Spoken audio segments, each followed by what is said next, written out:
Breaking news చూస్తున్నాం. SLBC ఎన్ఎల్లో సహాయక చర్యలు వేగవంతం చేయాలని సీఎం రేవంత్ సంబంధిత అధికారులను ఆదేశించారు. ఇవాళ ఎస్ఎల్బీసీ ప్రమాదం సహాయక చర్యల పురోగతిపై అసెంబ్లీ కమిటీ హాల్లో ముఖ్యమంత్రి రేవంత్ రెడ్డి సమీక్షించారు. మృతదేహాలను వీలైనంత త్వరగా వెలికి తీసేలా చూడాలన్నారు. తాత్కాలిక చర్యలతో పాటు శాశ్వత చర్యలపై కూడా దృష్టి పెట్టాలన్నారు. తగిన జాగ్రత్తలు తీసుకుంటూ ముందుకెళ్లాలన్నారు సీఎం. టన్నెల్లో డ్రిల్ అండ్ బ్లాస్ట్ విధానాన్ని ఉపయోగించే యోచనలో ప్రభుత్వం ఉంది.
ఎస్ఎల్బీసీ టన్నెల్లో సహాయక చర్యలు వేగవంతం చేయాలని సీఎం రేవంత్ రెడ్డి సంబంధిత అధికారులను ఆదేశించారు.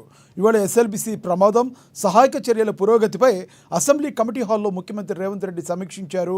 మృతదేహాలను వీలైనంత త్వరగా వెలికి తీసేలా చూడాలన్నారు. తాత్కాలిక చర్యలతో పాటుగా శాశ్వత చర్యలపై కూడా దృష్టి పెట్టాలన్నారు.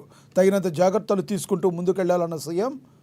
టన్నెల్లో డ్రిల్ అండ్ బ్లాస్ట్ విధానాన్ని ఉపయోగించే యోచనలో ప్రభుత్వం ఉంది.